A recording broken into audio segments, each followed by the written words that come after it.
लखनऊ के बुद्ध विहार में यूपी सरकार बाबा साहेब भीमराव अंबेडकर का स्मारक बनवा रही है। पिछले 3 दिनों में योगी आदित्यनाथ ने हजारों बार अंबेडकर का नाम लिया होगा,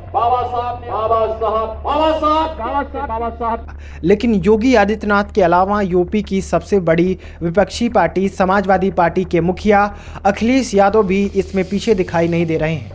उनकी पार्टी के राज्यसभा सांसद रामजी लाल सुमन के कई बयानों ने दलित वर्सेस राजपूत की वैचारिक लड़ाई छेड़ दी है। यही नहीं, सुमन में स्वामी प्रसाद मौर्य की वह छवि भी दिख रही है जो कभी समाजवादी पार्टी में ही रहकर ऐसे बयान दिया करते थे और अखिलेश उनके बयानों के सवालों पर हंसकर निकल जाते थे। लेकिन आखिर प्रदेश के ये 2 बड़े नेता और ये 2 बड़ी पार्टियां अचानक से अंबेडकरवादी क्यों हो गई हैं? आखिर इन्हें बाबा साहेब के सम्मान और दलितों के अपमान की इतनी चिंता अचानक कैसे हो गई है? आज के इस वीडियो में एक एक करके ऐसे ही सवालों के जवाब ढूंढने की कोशिश करेंगे।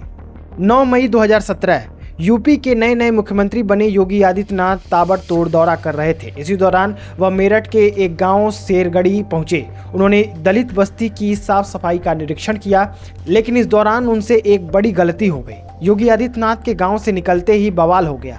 खबर आई कि मुख्यमंत्री ने बाबा साहेब की मूर्ति पर माल्यार्पण नहीं किया, जिससे नाराज दलितों ने भाजपा के पोस्टर जलाए और योगी के विरोध में नारेबाजी भी की।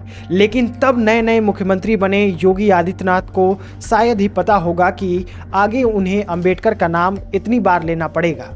इस घटना के कुछ ही महीने बाद योगी आदित्यनाथ ने ऐलान किया कि अब सभी सरकारी दफ्तरों में बाबा साहेब की तस्वीर लगाई जाएगी। योगी सरकार ने यूपी विधानसभा, विधान परिषद समेत सभी सरकारी दफ्तरों एवं शिक्षण संस्थानों में बाबा साहेब भीमराव अंबेडकर की तस्वीर लगाने का फैसला किया। सांसद रहते हुए भी योगी ने ऐसे कई काम किए। आज गोरखपुर के वनटांगिया के विकास को भी सरकार मॉडल के रूप में पेश करती है, लेकिन योगी अंबेडकर को लेकर कभी इतने मुखर नहीं थे। ना उन्होंने इतने अग्रेसिव तरीके से बाबा साहेब के नाम पर राजनीति की थी। तो ये अचानक बदलाव कैसे आ गया है? अखिलेश यादव को लेकर भी यही सवाल उठता है।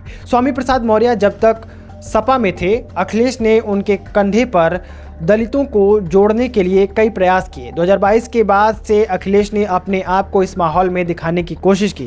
उन्होंने खुद को दलितों के सामने रखा और कहा कि संविधान और आरक्षण बचाने के लिए दलितों को उनका साथ देना पड़ेगा। और विश्लेषकों की माने तो 2022 और 2024 दोनों ही चुनावों में सपा इसी वजह से इतनी मजबूत भी दिखी।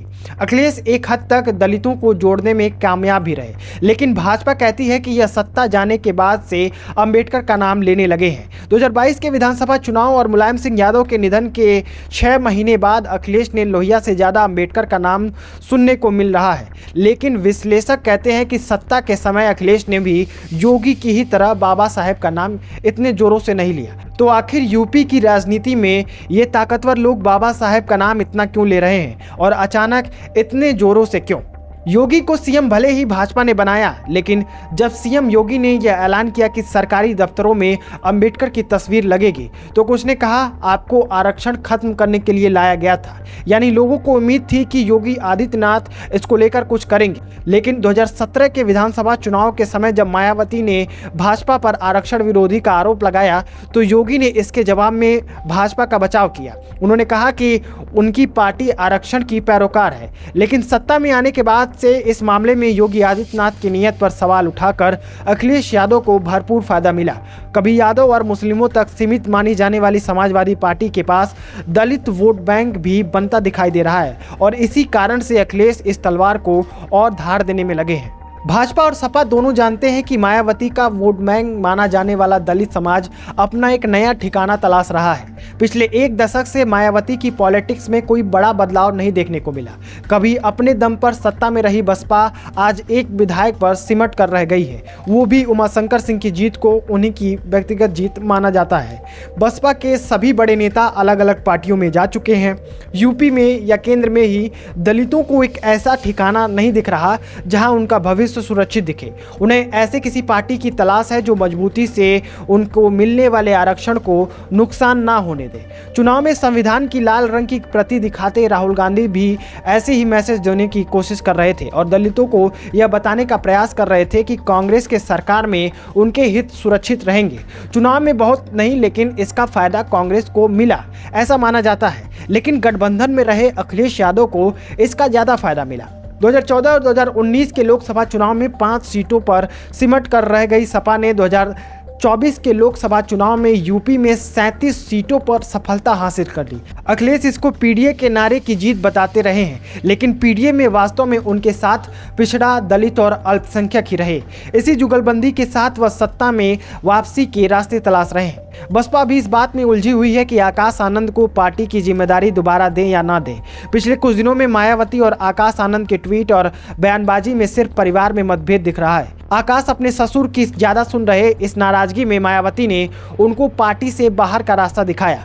आकाश ने माफी मांगी और अब फिर से आकाश को पार्टी में वापसी मिल गई है, लेकिन अब वह उत्तराधिकारी नहीं होंगे। सोचिए, जब बसपा सत्ता में थी तो क्या क्या प्रोपेगेंडा फैलाया गया कि मायावती गुप्त तरीके से दलित बच्चों की एक ऐसी टीम तैयार कर रही हैं जो आगे बसपा को संभालेंगे। लेकिन आज मायावती खुद अपने परिवार और पार्टी को नहीं संभाल पा रही हैं। दलितों के पास चंद्रशेखर जैसा नेता विकल्प में तो है, लेकिन पार्टी संसाधन और मायावती की बराबरी चंद्रशेखर नहीं कर पाएंगे।